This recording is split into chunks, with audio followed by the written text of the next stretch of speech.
So what is a labiaplasty? When I define a labiaplasty, I am referring to excising extra tissue of an enlarged or hypertrophic labia minora. A lot of people use the terms vaginoplasty or vaginal rejuvenation kind of interchangeably and not really knowing, I think, what anatomic parts they're wanting to be corrected in that setting. Usually a labiaplasty is included in kind of like your vaginal rejuvenation type procedures. But just to be very specific, when I talk about a labiaplasty, it is removing extra tissue from your labia minora.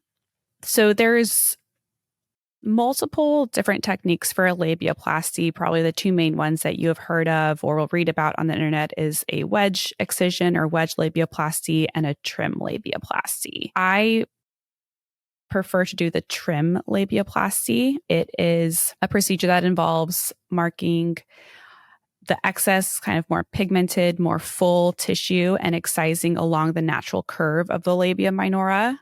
A lot of patients that want a labiaplasty are more bothered by that more pigmented tissue, that darker tissue that is along the edge of it. So a trim will address that. A wedge labiaplasty refers to essentially excising a triangular piece of tissue and closing it in perpendicular to what the trim would be. In patients who prefer to keep their natural edge of their labia or they want to keep that darker pigmented skin, then they might be more well suited for a wedge labiaplasty. Sort of the most common complaints that you hear about for patients seeking labiaplasty surgery is cosmetic. They don't like how it looks. It affects their self-esteem, but also functional. So it causes chafing with running. It can twist upon itself and cause discomfort, cycling, horseback riding. And then in today's day and age of yoga pants and tighter fitting clothing, it might show a little bit more bulk there and can be embarrassing for patients. I think that a lot of these differences people have noticed about their own anatomy have also come in the age of people being more likely to have hair removal in that area. And so that has brought a lot of differences to light of how women might vary in their vulvar area. The labia minora do enlarge with puberty, and then they can darken with hormonal changes as well as darken with chafing and irritation. But yes, the tissues can enlarge and lose their elasticity with age. The fluctuation in the hormones and just the changes that happen with both pregnancy and childbirth can cause elongation of the labia minora, but a lot of patients that seek this out are self-conscious about their tissues or are symptomatic from it, have never had children before. The average kind of age range that's quoted in the literature to be the most common for women seeking this procedure is between the ages of 25 to 35. So I know that historically, the literature in the gynecologist world has stated that there isn't really a role for labiaplasty. And while I agree that, this is all a range of normal, like there is no perfect labia that everybody should be seeking. The surgical approach is very much tailored to each patient's anatomy. Now, I know there are cosmetic gynecologists that do perform this surgery and have much success with it, but I think kind of historically, gynecologists have been less supportive of the procedure and feel like patients should manage whatever their symptoms are non-operatively. I have to be very specific with them and what surgery I'm offering them. So I'm offering a labiaplasty, which is addressing labia minora. I think a lot of patients, understandably, when they hear labiaplasty or like vaginoplasty, they're thinking, oh, like tightening the vaginal opening after childbirth. That is not something that I perform. And, we have non-operative adjuncts to help treat that, like the Thermiva. But for operatively repairing that, I would refer them to a specialist. When we do a labiaplasty consultation, we first will just kind of chat about what made you come see me about this. And then I would like to hear what your goals are. I will then have you hold a mirror and we will look together and you will show me what parts are causing you distress or discomfort. And I will clarify what I can address surgically. I will also stress that there is a range of normal in the appearance of labias. There is no perfect labia. I'll also stress kind of, what my limitations are for correction just in terms of safety and mitigating those risks. Is anyone present during these consultations other than myself and the patient? The answer is yes. So my patient care coordinator is there. She is very professional. She is taking notes. However, I'm the only one that sees and performs the exam. Patients do very well with it under local anesthesia. However, I can understand why it would be a very anxiety-provoking procedure to have. So we do offer it under general anesthesia. When patients do have it under local anesthesia, it's all first done with topical numbing medicine. And once we have confirmed that you are nice and numb, I will inject stronger local numbing medicine. Patients can take an anxiolytic medication if they want before the procedure. I think a big pro of not doing that is if patients want to be very private about this procedure that they're having, they can drive themselves there and they can drive themselves home and they don't have to worry about involving somebody to take them. Just because I think some patients are a little bit self-conscious about having this procedure. So we like to give them that option.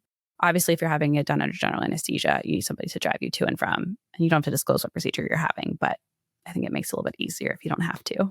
From the time of being induced with anesthesia or having the local numbing medicine to walking out, it's about an hour and a half to 2 hours that you've spent with us. The surgery itself is about an hour long. I describe recovery as very similar to childbirth for any patients that have had childbirth. So it's a lot of bed rest those first 48 to 72 hours. This area is very, very prone to swelling. And so we recommend bed rest, taking it easy. You're staying home for the first 48 to 72 hours.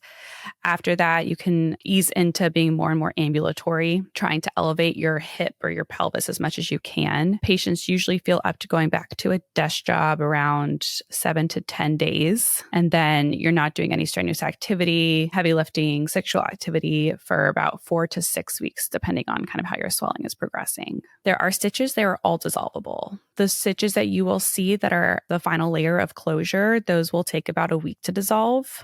And then there's deeper sutures underneath that will take a little bit more time to dissolve. We offer the same peri bottle that moms are offered to help wash after you're going to the restroom and just help kind of dilute urine so it doesn't sting the incision line. It's similar that if you're up and about too much, you might feel the swelling, similar to after childbirth. Same thing, that incision line or that laceration in the case of childbirth is a fresh incision that we really don't want any undue tension on from swelling. The actual procedure, you don't feel anything. That's the goal if you're having it under local. Afterwards, the pain, you really notice the pain if you're swelling too much, if you're doing too much. So I think that your body can really be a guide for that. I think the most uncomfortable part is probably in the first 3 to 5 days as your swelling peaks, as that incision line can be a little bit irritated when going to the restroom. But after a week or so, patients say that it's very manageable. You can take Tylenol and I will prescribe you a narcotic just to take as needed. But also we'll make sure that you're doing ice packs frequently, some Dermaplast spray that can act as like a topical numbing medicine to spray. So very similar goodie bag as after childbirth.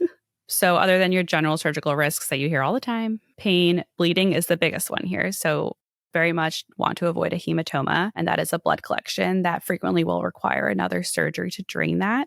Dehiscence of that suture line, if the labia minora is overly resected, if you cut too much, then that can lead to vaginal dryness because obviously now you have this opening to the vagina without kind of that mucosal barrier that can help lubricate things. And that can also lead to pain. And then I will not perform this surgery in patients that are actively smoking. That is a higher risk for necrosis and wound healing complications.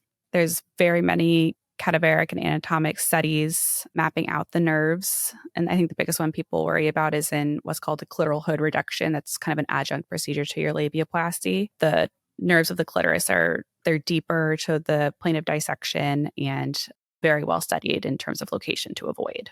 So you talk about kind of this harmonious appearance to the area. So if you take down the labia minora and the patient already has a prominent clitoral hood, then you would want to perform, or I would want to perform, a clitoral hood reduction as well. All these decisions are made with my patient. So, and I just kind of guide them in terms of, it's similar to facelift. Like if you do a lower facelift and you have a very aged appearance to your eyes, you might notice that after your facelift. So oftentimes I will perform the labiaplasty in conjunction with the clitoral hood reduction if there's excess tissue there, just because it's all about balance.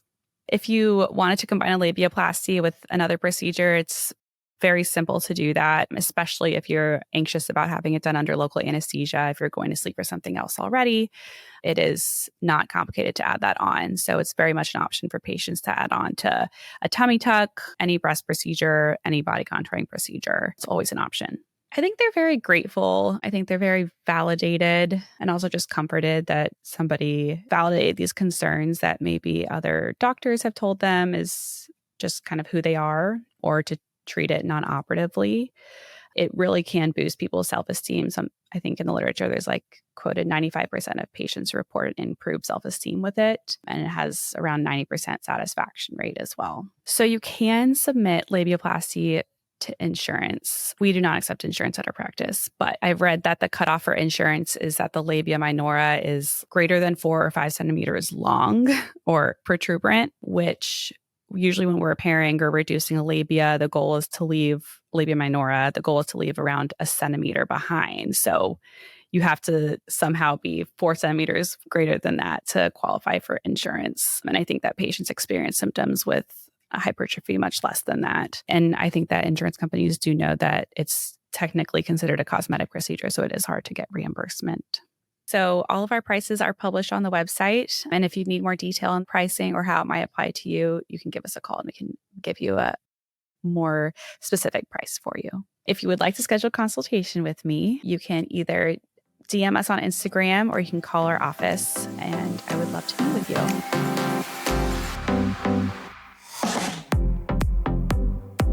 Basu Plastic Surgery is located in Northwest Houston in the Town Lake area of Cypress. To learn more about the practice or ask a question, go to basuplasticsurgery.com/podcast. On Instagram, follow Dr. Basu and the team at Basu Plastic Surgery. That's BASU Plastic Surgery. Behind the Double Doors is a production of The Axis, TheAxis.io.